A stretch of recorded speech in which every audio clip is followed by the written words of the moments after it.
introduction, let's go ahead and get started. For me personally, I worked in time management area for about more than 10 years when I started teaching it in like 2013 or 2012, or even earlier probably. So probably more, definitely more than 10 years.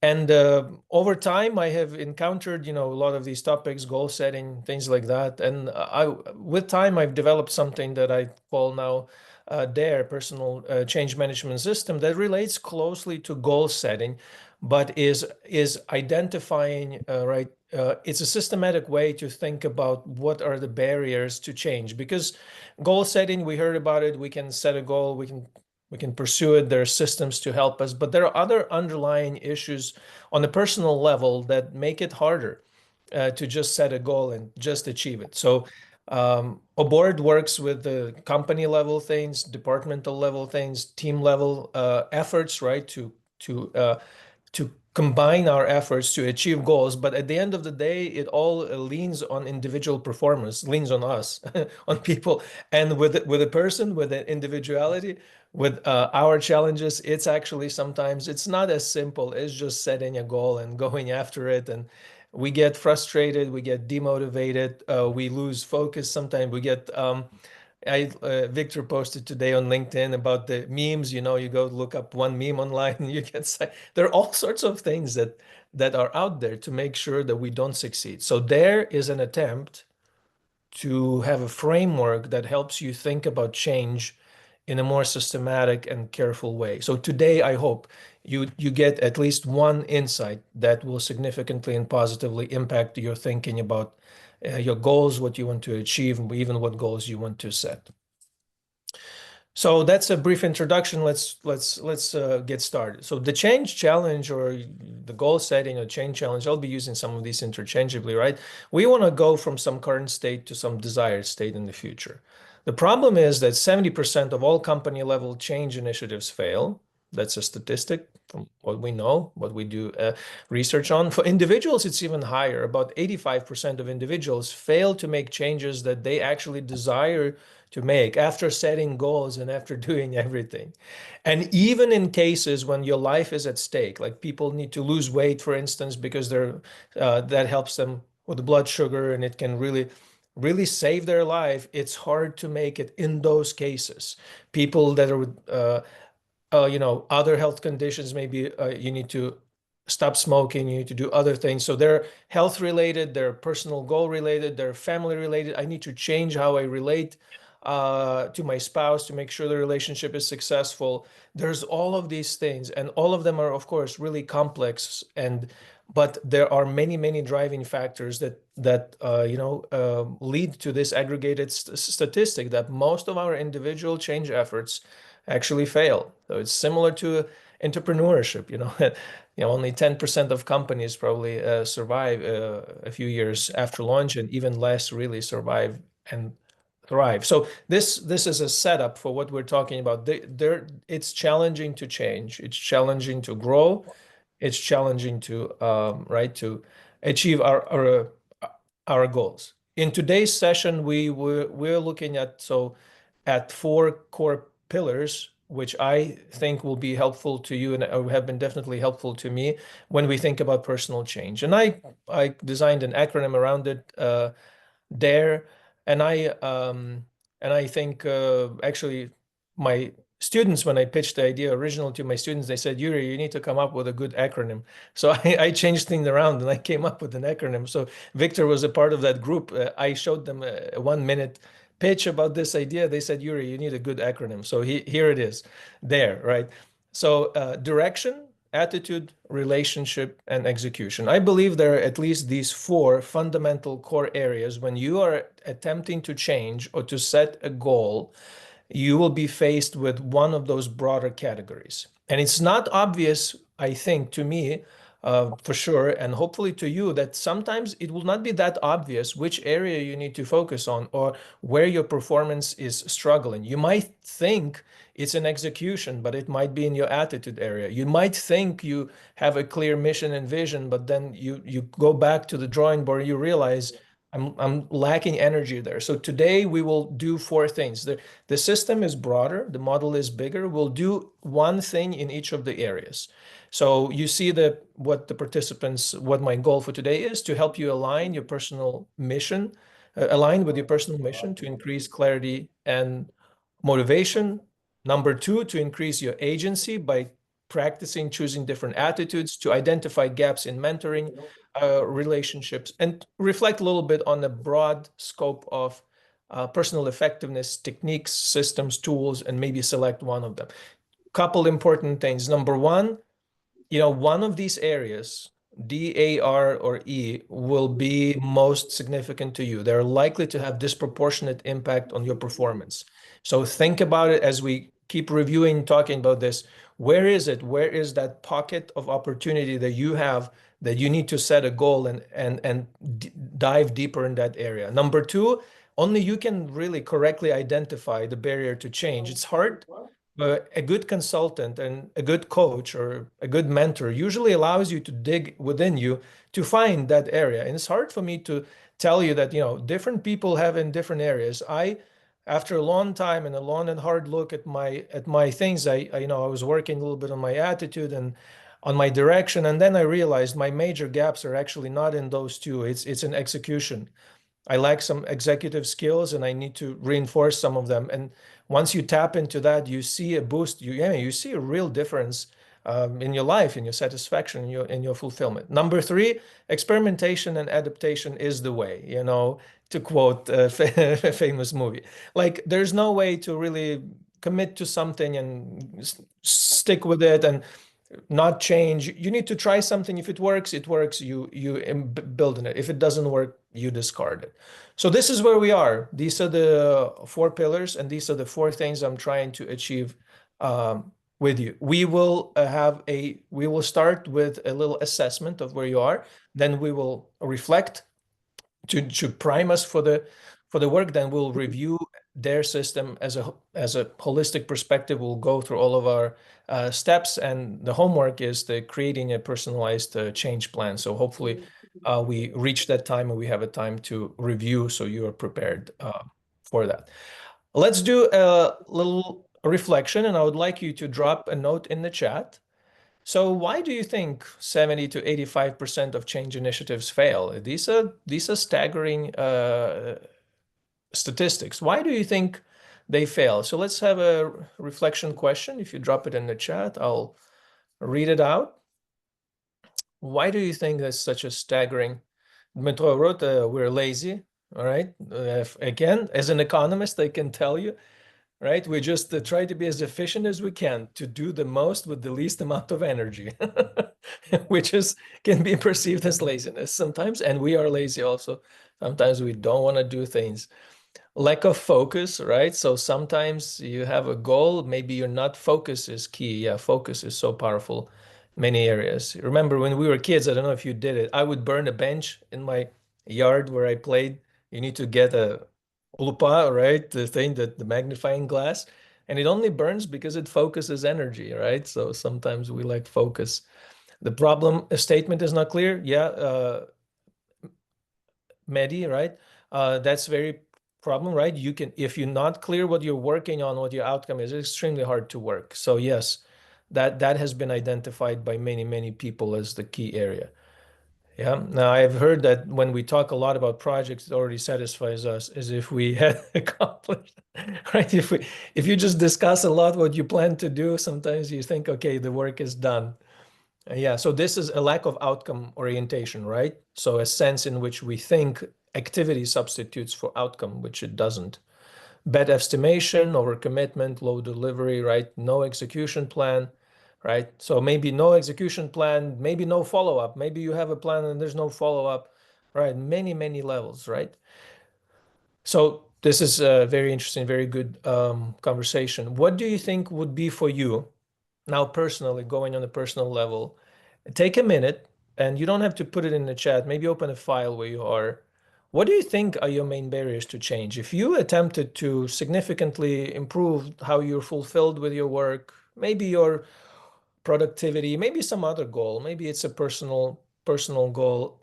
What do you think are your main barriers to change? What are you likely going to encounter and have to fight through and win in order to change genuinely, right? What do you think your main? Let's take a minute. I'm gonna pause here from talking. Let you brainstorm. List as many as you can in 1 minute.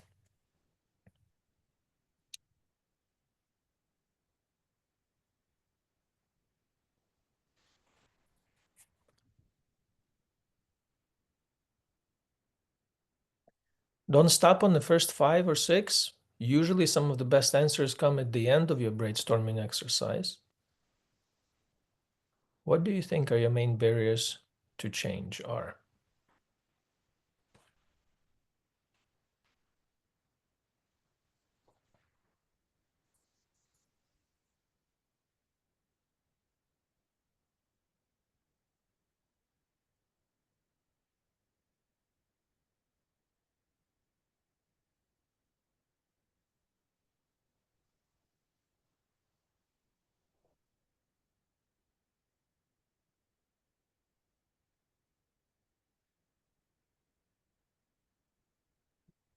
Okay.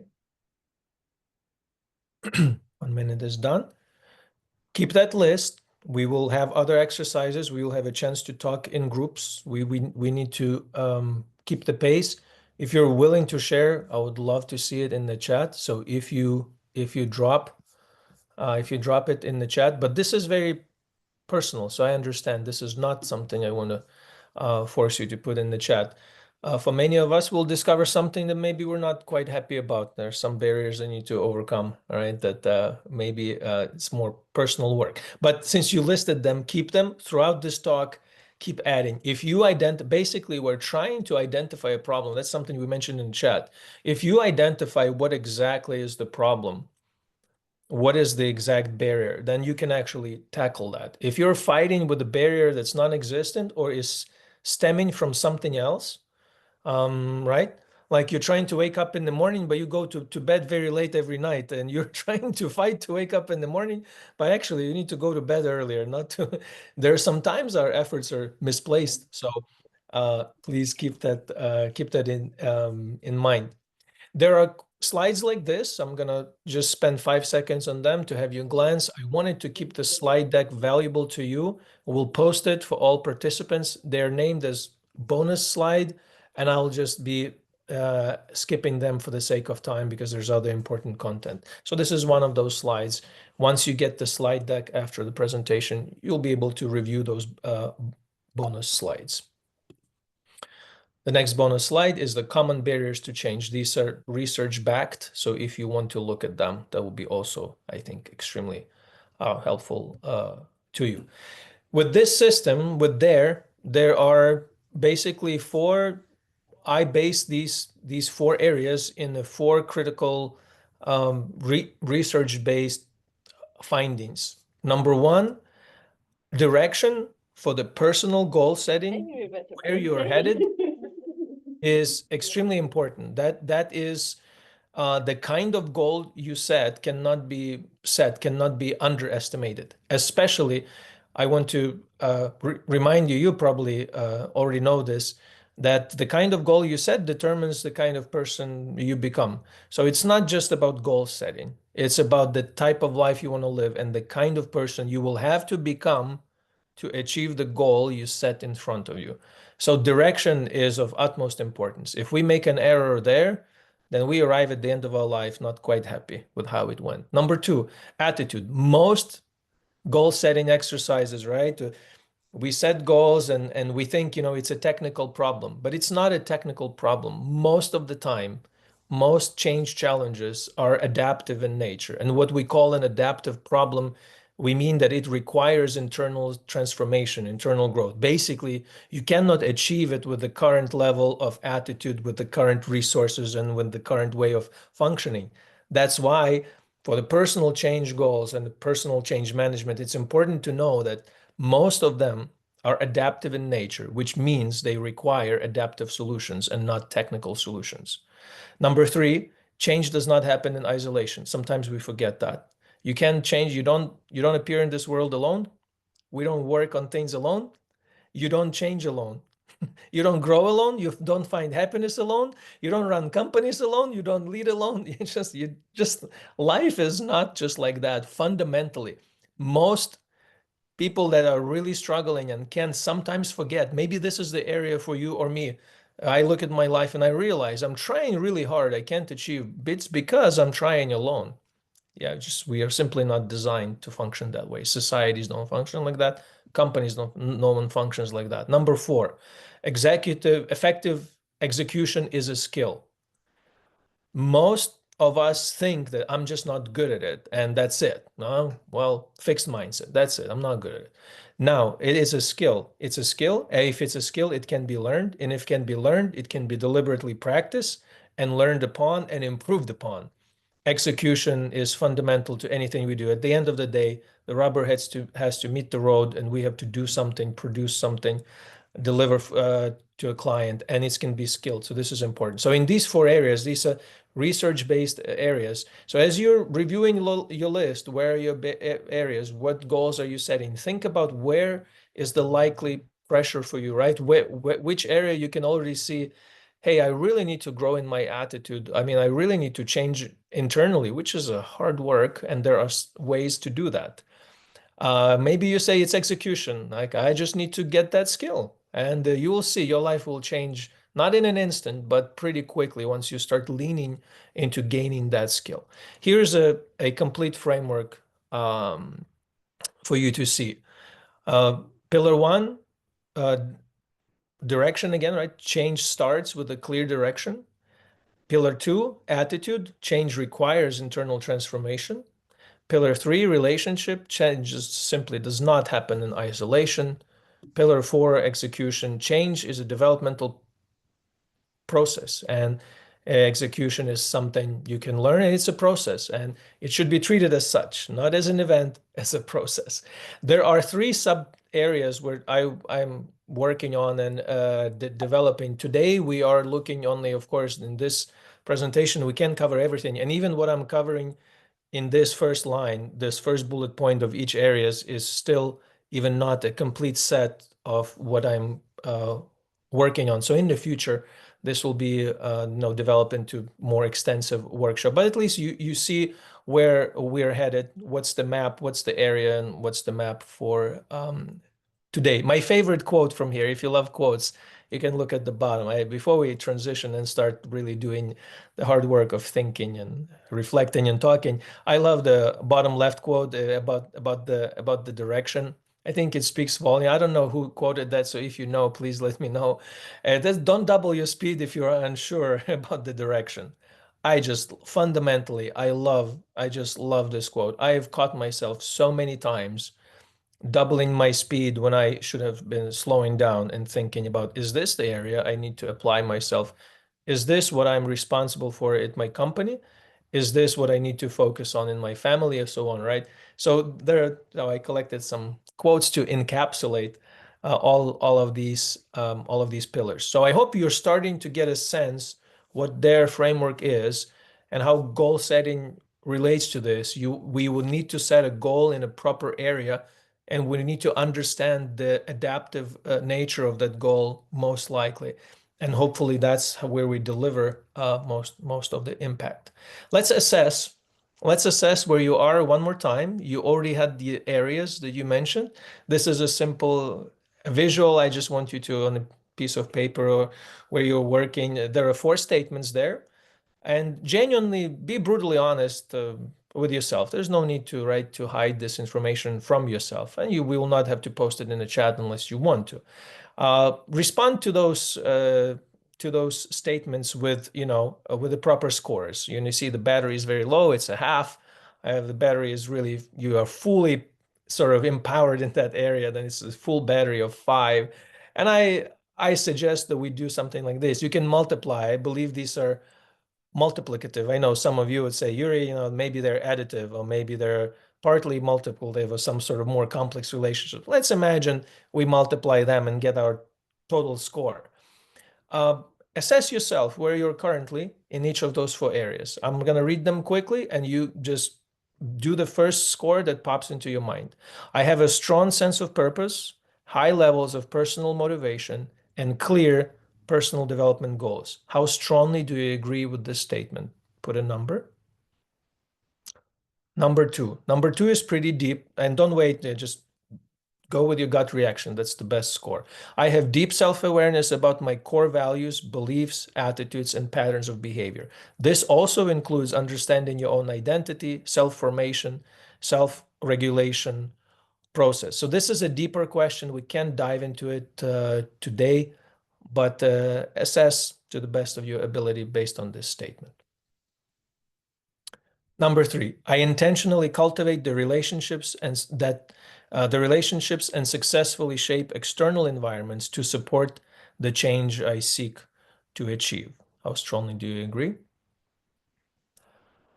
Number four, I consistently engage in decisive, disciplined, and intelligent activity that produces the desired result. So this is execution, outcome orientation, how strong you are in that area. If you don't mind, if you want to post your overall score, then you don't have to share the individual levels. But if you multiply those numbers out, let's see some of them in the chat, if you wouldn't mind sharing. Dmitro shared his previous things in the chat, so those who participate feel to check from major barriers. And thank you. That's a very honest set, Dmitro, of really, really honest set of responses.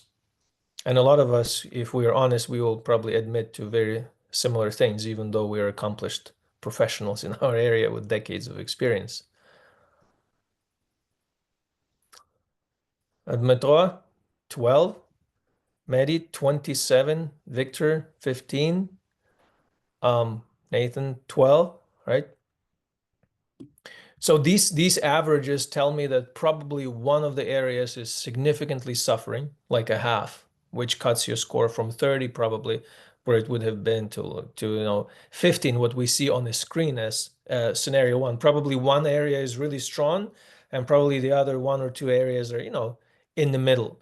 So it does not necessarily mean that you have to focus on the lowest area. I teach economics, and I always tell my students, if you encounter a question and it's a really problematic way, you can leave it. Focus on what you're good at.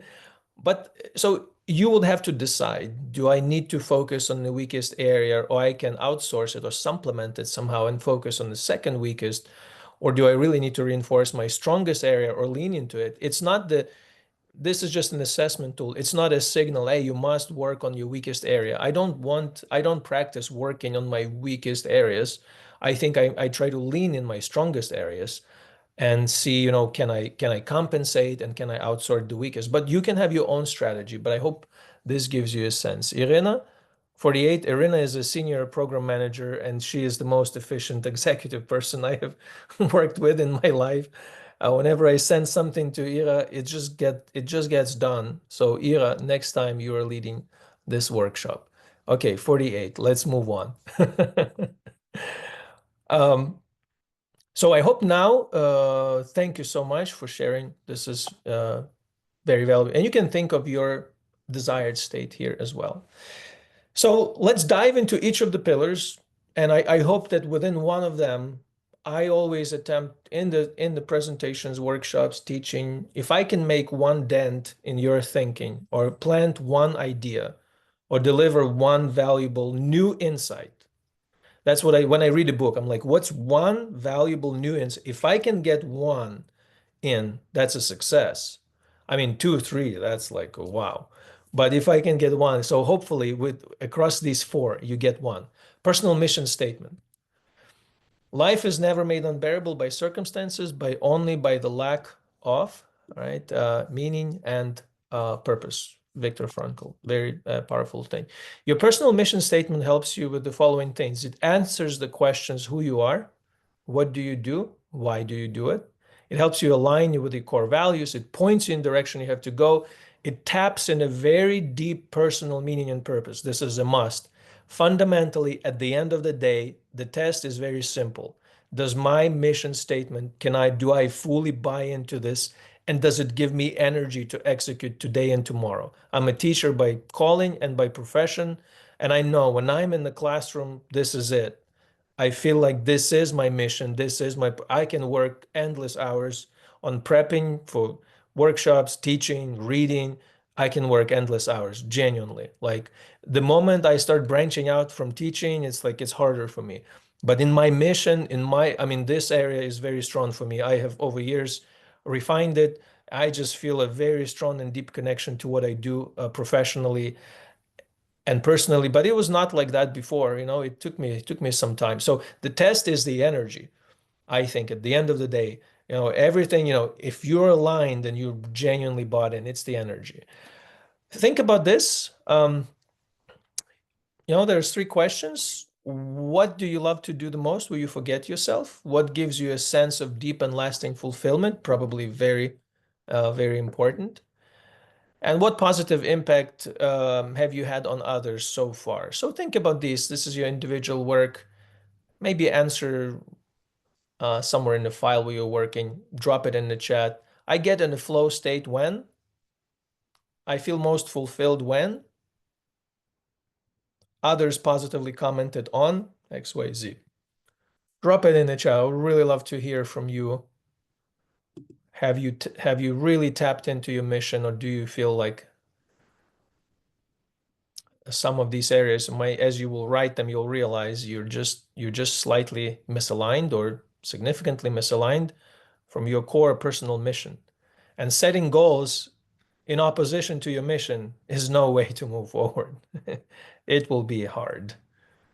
It'll be hard. I get in a flow state when I feel most fulfilled when others positively commented on some achievement of yours, some quality of yours, some performance, of yours.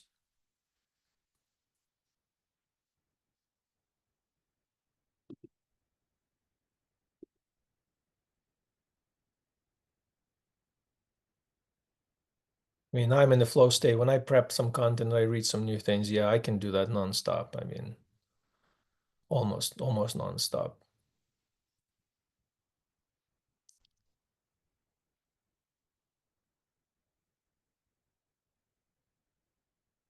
Maybe one or two comments if you would mind sharing for the group to benefit. We will be splitting into triads. You will interact with other participants of the workshop, but we need to write these mission statements first. Mary, thank you. When you build something, like you're a creator, you're very strong in creating something, building something, seeing that you've added value. I mean, you are probably leveraging it anyway, but if you really lean into that, wow, I can imagine. My top one is learner, right? When I learn something. So for you, it's a builder, and for you also is empowering. Yeah, very great, very great. Empowering, building. If you haven't taken a Strength Finder, that's a test that gives you 5 core areas where you're really empowered. I would really highly recommend it for your professional development. It's a Strength Finder that gives you 5 top areas that energize you. I found it to be very, very helpful. Irena is organizing process, sports, right? So playing sports or play in general, like data analysis, solving problems. Bruce, thank you. Yeah, no worries for being late. Welcome, welcome. We're doing a reflection on thinking about how do we get in this flow state? What's the most lasting and fulfilling? We'll switch to writing your mission statement. So join us. Thank you for sharing. So now let's write a mission statement. At the core of tapping into what you are about is the mission statement. Here are some mission statements. Walt Disney, his statement was right to make people happy. There's a person that runs an organization, right, to help people who experience loss, and that's their mission statement, to help people find hope after loss. Sir Richard Branson, right, the founder of Virgin Group, his mission statement starts with to have fun in his journey. And that's how he starts his day. He's always on some island. Of course, he's really rich and can afford that, but we can also have fun in the morning in the ways that we can create for ourselves, right? So he said, I'm going to learn from my mistakes, probably not afraid to make them, and to have fun. Pretty great mindset.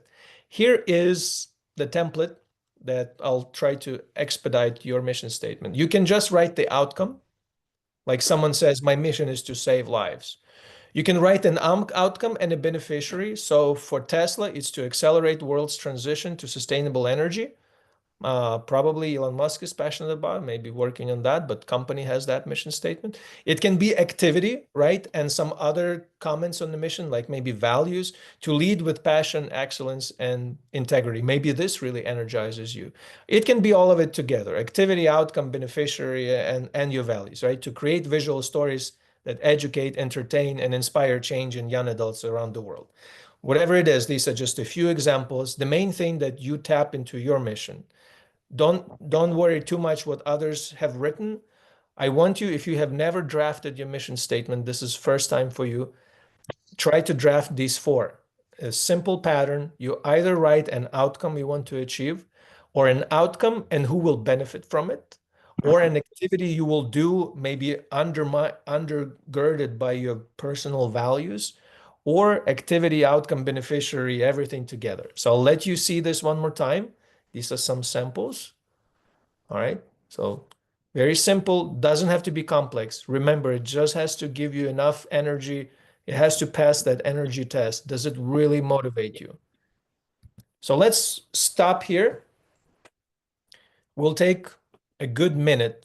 I want you to write as much as you can. This will be your first draft. Maybe it's the second, maybe it's the 10th, but you must have a personal mission statement somewhere in your journal, somewhere where you can see it, somewhere where it's in you, right? But you have to also put it on paper and have it somewhere. Let's take a minute and write it. Let's take a minute and write it. You have questions about the task, drop it in the chat. Otherwise, I'll assume you know the exercise.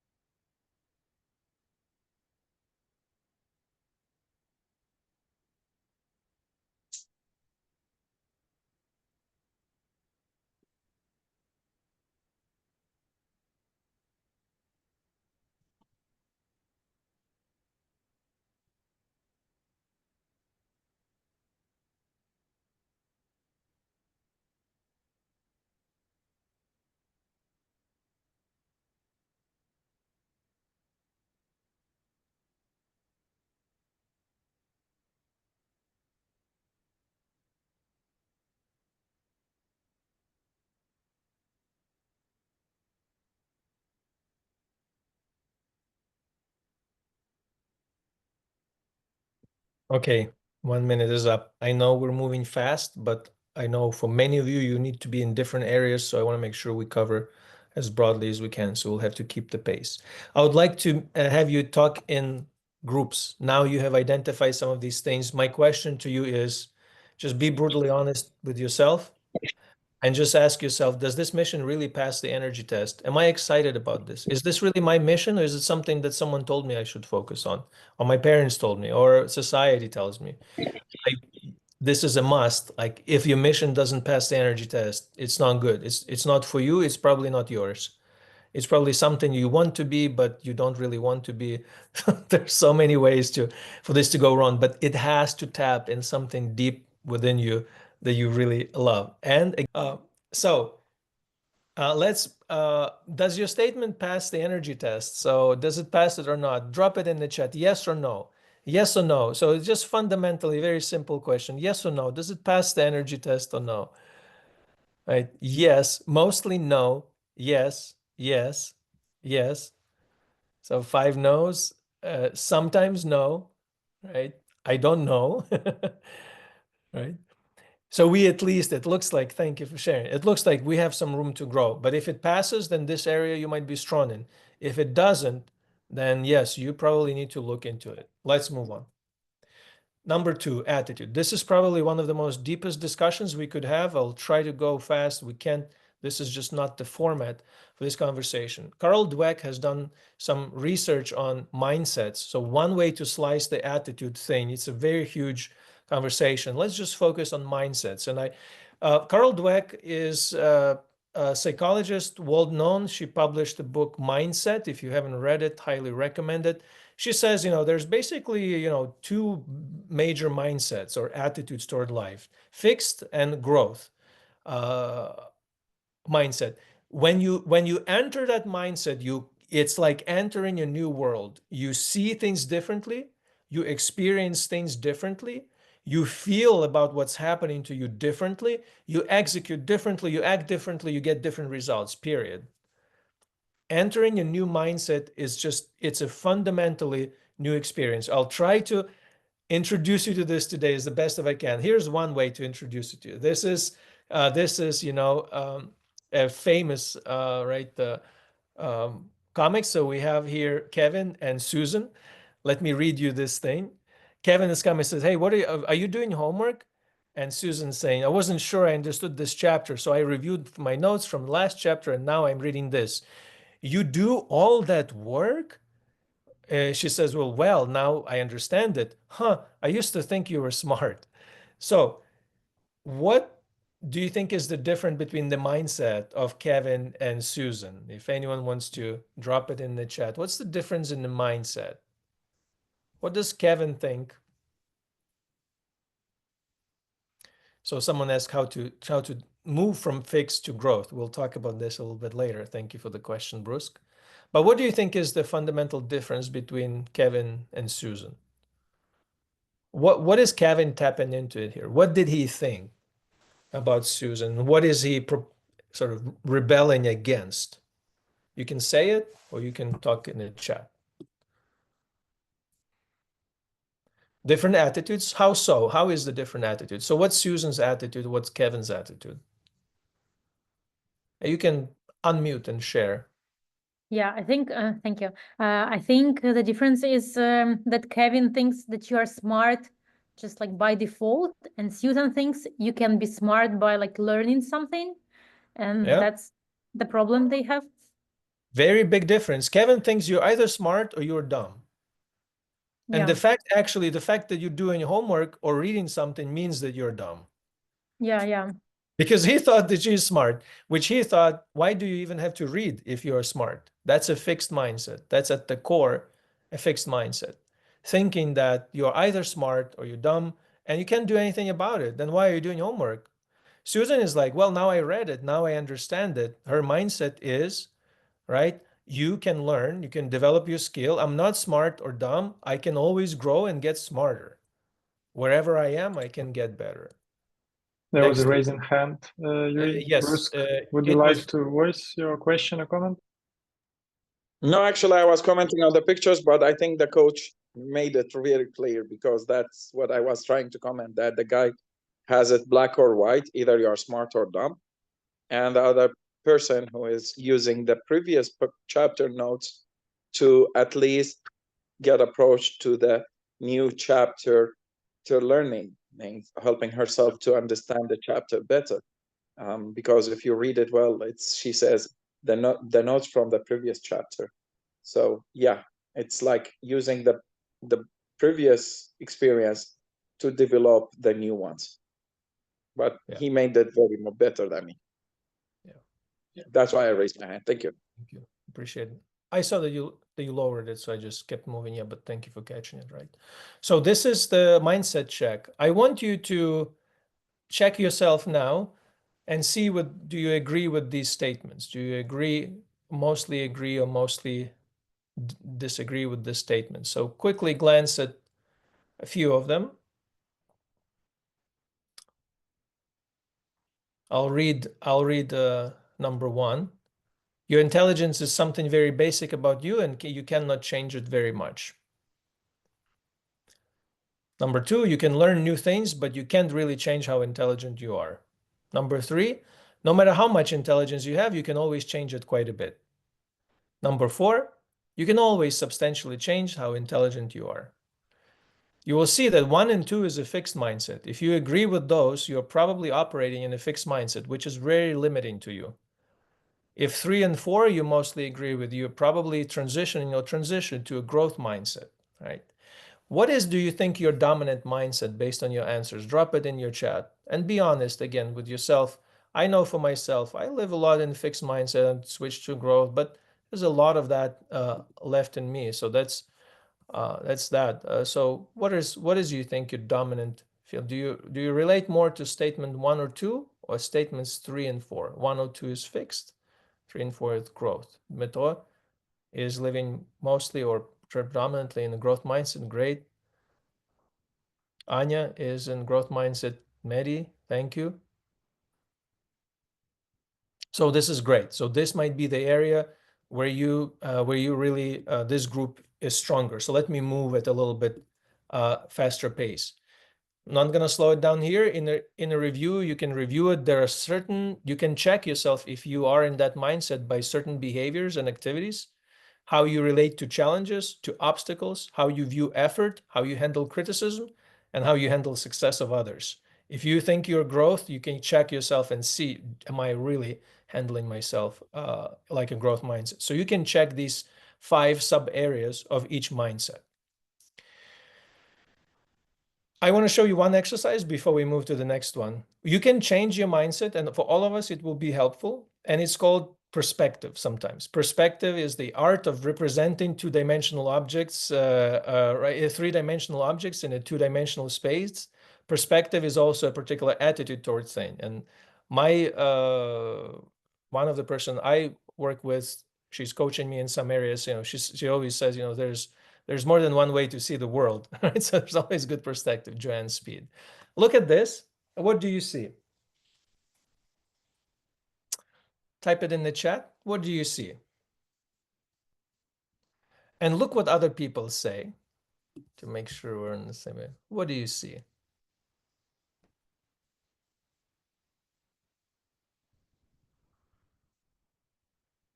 A plate for soup. I never heard this one, which is great. This is a new one for me. Never heard. A plate. Another person said a plate for soup. A sink. I always see a sink for some reason, even though the laws of perspective say that it's a button, it's not a sink, because the squares that are closer to you are bigger or closer to you, so it cannot be a sink, but I also see a sink for some reason. A cut pyramid, a pyramid from above, a tower, or a button. A button is a great example on the keyboard, right? Now force yourself. Now we already heard multiple things. It's a bowl for soup, it's a sink, it's a button, it's a pyramid. Can you switch between these? So try switching between these. Look at this. Can you see different perspectives? Can you see what other people see? The primary answer, yes. Are we able to see? Bruce? Yes, it's a night illusion with 2 vanishing point. Basically, this is how you draw this one actually with 4, because as I see it.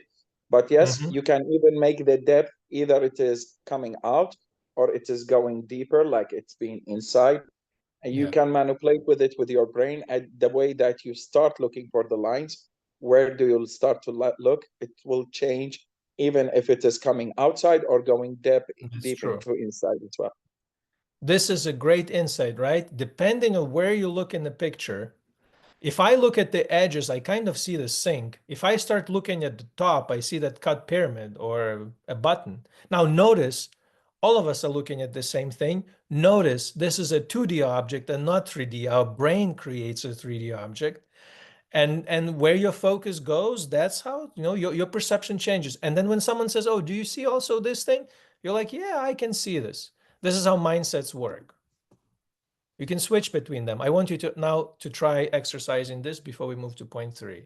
Try to fully just embrace it. When you read the statement, just sort of step into it. Mindset is like that. You have to step into it and fully agree with it. For instance, top left, you are free to choose your attitude. Do you fundamentally believe it? I don't care, yes or no. I want you to step into it and to imagine and to assume that possibility that I can every day, every single moment, choose my attitude. And I want you to do, once you claim that, I want you to observe and record your energy level, your motivation, and your empowerment. All of you will pick different things. Pick at least a few one statement from left and one from right, and observe yourself, how you feel if you were to fully step into it. You know, think about the next one. You know, I am not better than others. You know, other people are also valuable. Or think about, not next one, life is messy, challenging, and wonderful. Just state these things, fully enter into them.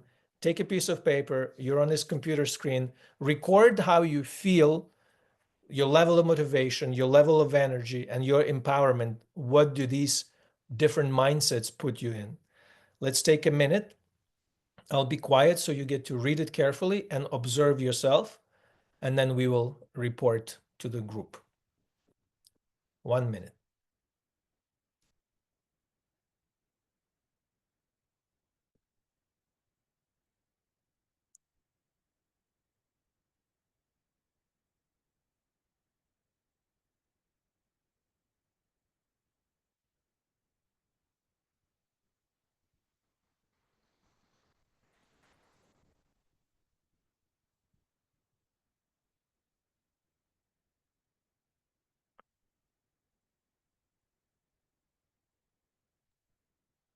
The question is, are we reflecting on them or each statement, or we are just picking 3 that we think this is very much true? You imagine that it's very much true. Step number 1, you read it, you imagine it's very much true, and then you observe yourself internally. What does it make you feel?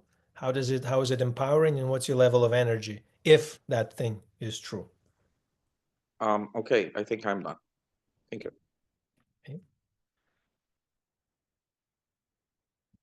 Okay, 1 minute is gone. Anyone got a good insight? I love this exercise.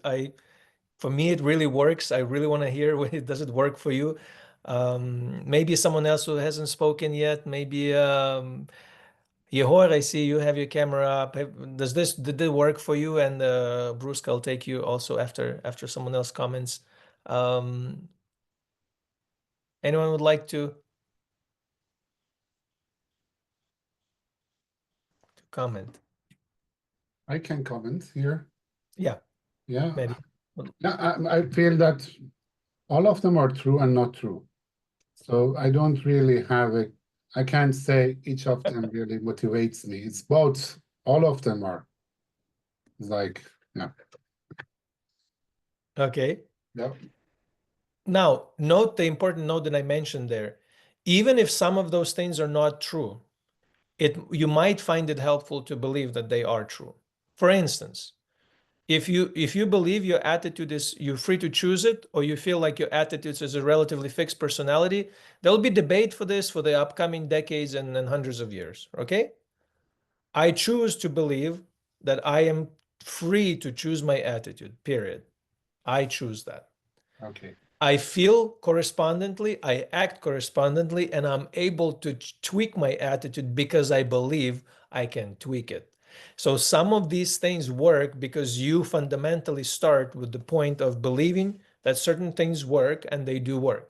Now, you even might on some intellectual level disagree with some of them, but that what means leveraging things, leveraging things for what they are. Even if they're not quite true or you're not quite convinced, if it's more beneficial to you, you can believe that you can choose your attitude, and you choose it, and you experience the benefit of the ability of choosing it. I fundamentally believe that you can choose it, but even if I didn't, I see the value of me believing it because it makes my experience different, makes my performance different.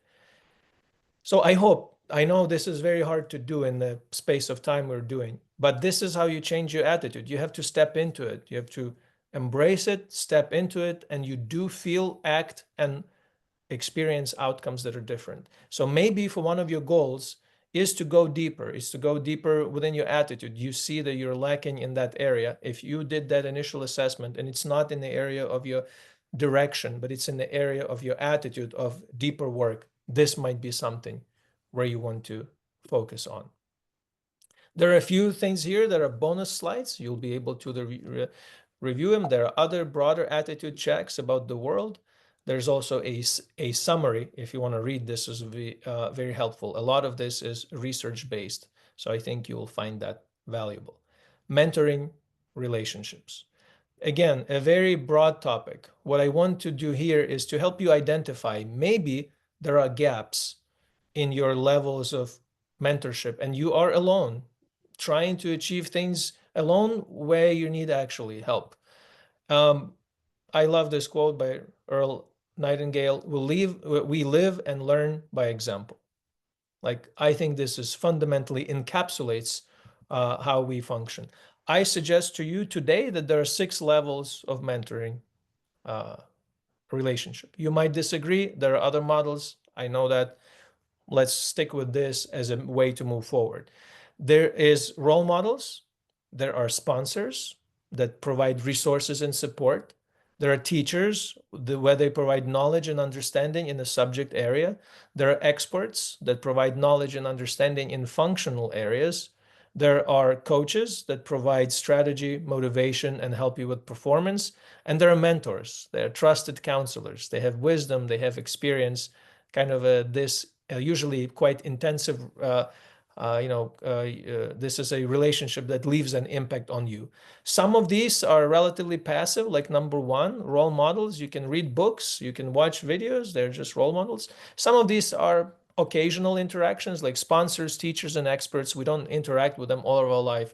Some of that is kind of an ongoing, lifelong relationship that can be quite intensive sometimes. Coaches and mentors usually function in that area. Now, having established what these are, this table again is designed for a little bit broader exercise. I want you to think, in which area do you lack support as you look around your life and you look around the relationships that you have. Let's look at the bottom row of this table. You as a learner, you as someone who needs to receive from someone else. Is your need in that area, right? Are you receiving? Is your satisfaction high? Is it medium, or is it really low? So go ahead and think about this in an area of role models, sponsor, teacher, expert, coach, and mentors. Think about it. Is your need met? Are you highly satisfied, or on average, or it's really low or almost no relationship of that kind? So glance at this for a minute, then we'll go into groups and we will discuss it a little bit in groups. This is just to help you identify where it might be that you could dedicate a little bit time and boost your performance and through actually engaging in a meaningful mentoring relationship. So take a look here.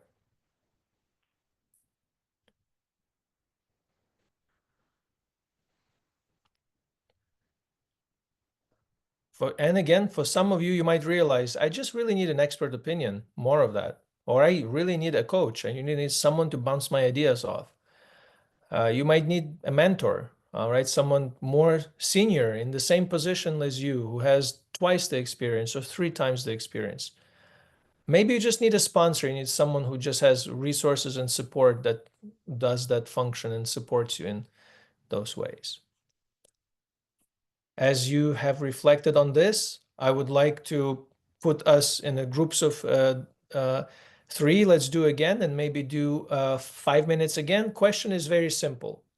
What type of mentoring, let's do only the first one. What type of mentoring relationship will be the most impactful to you, right? So I just want to highlight one thing that stood out in our group that that I haven't mentioned explicitly. One of the participants shared that they also need a peer in those areas. So notice this table has more nuance than what I shared. There's a leader level, there's a peer level, and there's a learner level. So on the peer level, maybe some of you realize I need an expert, but I need a peer expert. I don't want to so much learn about this thing or to be, I'm not a leader in this thing. I want to have a peer experience with the expert knowledge. So you're in that quadrant where you would want a peer expert to interact more often, and you're not really trying to lead them, they're not leading you, and you're not really kind of learning from them that intensely. You're on a similar level. So it's like provides a camaraderie and momentum and energy. So this was one of the comments in our group that I think highlights other elements of this table that we're not able to cover today. So think about it as a 3 layers actually, right? You can be a leader in these areas, you can provide these things to others, you can be a peer, you can be that for each other on a similar level of expertise and life experience, and you can be a learner, you can be an active seeker of that kind of type of support and mentorship. I hope this broadens your perspective about thinking about mentorship and what you need. Let's review very quickly. Direction. If you have energy and mission statement, clear goals, what you want, this might not be an area where you need to pay attention. If you feel like there's a lack of energy, you might need to lean into that. Then second is attitude. There's a deep work internal. You might realize your attitudes, your mindset, your internal world, your values, your beliefs are fighting against the change that you're trying to implement. You will need to dig deeper and in an attitudinal pillar of your change, try to work there. Immunity to Change is a great book to read there. Now we discussed mentorship. Change does not happen in isolation. You and I don't succeed alone. Maybe in this pillar, you look at it and you're like, yeah, I just have everything else, but I really need a good mentor. I need a coach. Other thing Anya mentioned or called it, there are intensive work with that, and there's more passive work. Maybe you have a lot of passive relationships with others as experts and coaches, and you need an active relationship, right? An ongoing active. So there's all of these dimensions. At least we covered these three. I hope you're starting to get a sense where you can lean into, what is the area that's really stopping you from effectively working and moving forward. Is there one comment that we take, something in the groups you felt like was such a strong impact that you would like to add for the benefit of the whole group? And then we'll move on. You can also drop it in the chat. Anyone wants to?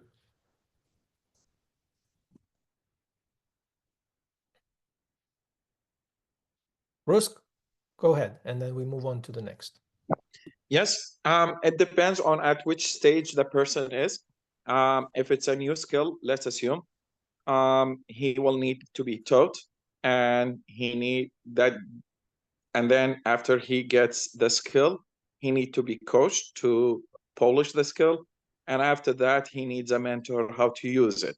Role model, it's not necessary to be a combination between the person who is mentoring and the role model be the same, but it will be the perfect combination if he has the teacher, the coach, and the mentor in the same person, because he will be very much aware about the trainee, or basically the trainee, so he will follow him up, and he understand during the teaching process where he is losing motivation to keep him motivated. But after all, motivation is something comes from inside, and motivation usually here will be a will to change, and that sometimes goes against the person's, as you mentioned, values, experience, and stuff. And he should be taking embracing the change will, the will of change. Would say no matter what kind of against of how much it goes against his value, then the development will be correctly laid down. I hope I am messing between the ideas, because I didn't prepare to say it this way, but yeah, No worries. combination No between the worries. three will be the best for any trainee. Yeah. No worries. It seems like the needs are different, right? So everyone is a different stage, the needs are different, and the main thing, yeah, you need to identify what you need and then either help others with that or seek for that. Thank you. Pillar 4, personal effectiveness. This is quote I often say, it's not a quote, this is something I often say, nothing changes until you change how you use your time. I found that just to be true. Just things just don't, fundamentally, the rubber needs to hit the road, and you need to start, and I need to start using our time differently for different things, for different activities. Just fundamentally, nothing changes until you change how you use your time, right? So what do effective managers and leaders you think do differently? Drop it in the chat. What do people that are really effective, what do you think they do differently? I'm also going to type 1. What do you think these people do differently?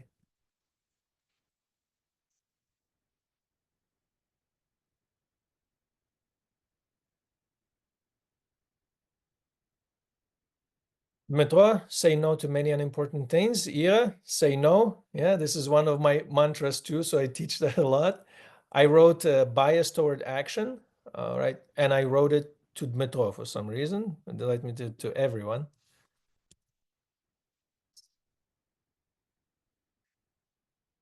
Right? They use content. Right? Anyone else? So there are some of these people there that they do differently. Here's my take on this. This is the top 10 that I have designed over years. I think this is a useful table. There's not everything there. I believe these 10 are important. They set goals in relation to their own priorities, not someone else's priorities.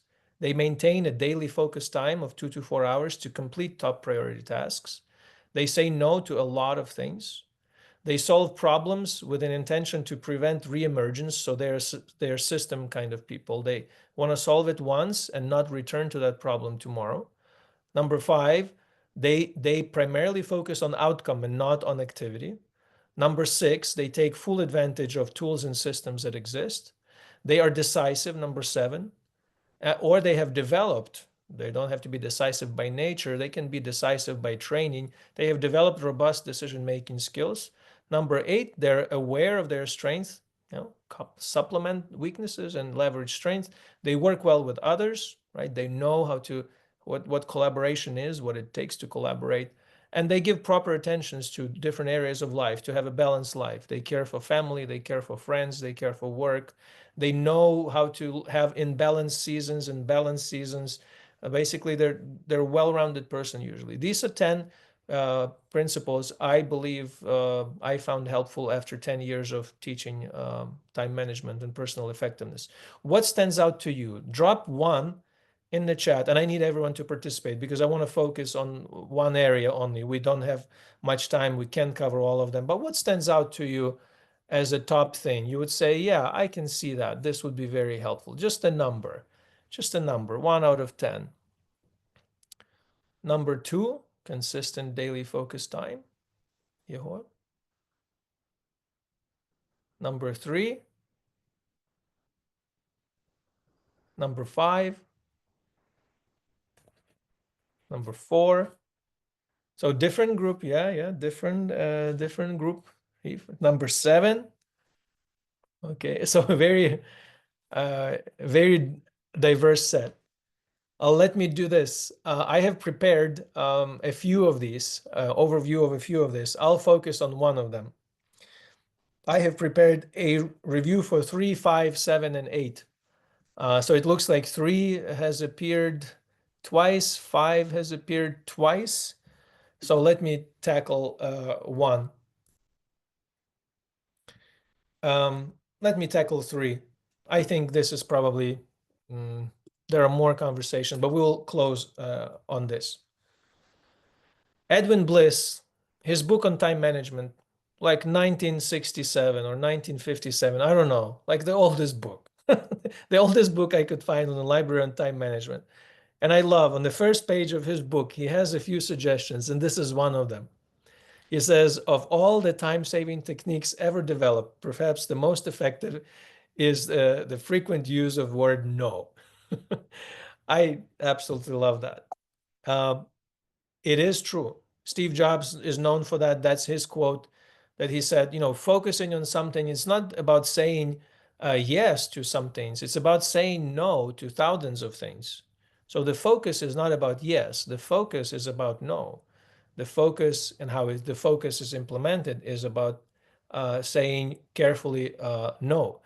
Here are some suggestions in this area. We don't have major time to discuss this, but here are some suggestions since this item came up a lot. You have to be aware that you and I desire not only to be loved, but to be lovable, to be likable. So we usually might seek to please people. We need to be aware of that. There are complex psychological dynamics at play. People pleasing can be behavior that results from childhood trauma or authoritarian parents or other elements. So there's a lot of psychology that goes into it that might be hard for you and me to say no.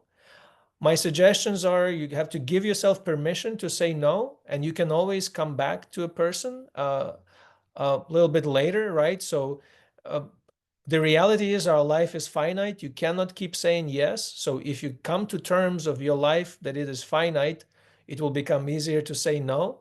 Number 2, automatically tell people no and then say, I'll get back to you tomorrow. Say, I cannot answer today. Can I get back to you tomorrow? This is one of the helpful tips and techniques. You don't have to always decide on the spot. Give yourself a little margin. And saying no, the last bullet point there, the more clear you are on your mission and vision and purpose, it becomes clearer and easier to say no. Now, given the fact we work for companies, we have to work as teams, I set that all aside. I'm talking about the areas where we could genuinely decide and make choices and have influence on this. So this takes us right through all of our tests, all of our work that we have done. I hope that you have found an area where you can focus on. You can find an area where you feel like you need to lean into, and it's probably in one of these four. I encourage you and myself to make tweaks, small experimental tweaks. Don't worry about reaching it all at once. It's process. Make small experimental tweaks, see how it works. If it's direction, it's direction. If it's attitude, it's attitude. If it's relationship, invest there. If it's execution, get better at some of those skills. It will genuinely make a difference. I hope you enjoyed this call. This slide deck that we will share and the recording we'll share will have this slide deck. There's a take-home assignment. I am asking you there to select a challenge you want to overcome, some suggestions, to select a strategy that can address your challenge, and I'm asking you to select an adaptive challenge and an adaptive solution, which we discussed earlier today. And I'm asking you to just experiment and learn. One of the most fundamental approaches in sciences and in life is to not get too set on something, but to just experiment and learn. If we have that mindset of experimenting and adjusting and adapting and learning, I think it'll be great. Thank you for your time today. Dmytro, back to you for concluding thoughts. Yeah, and thank you, Yuriy, and thank you being in time. Yes, I know you have a lot of materials, and it was a challenge to get it into 1.5 hours. Thank you all for being present with us.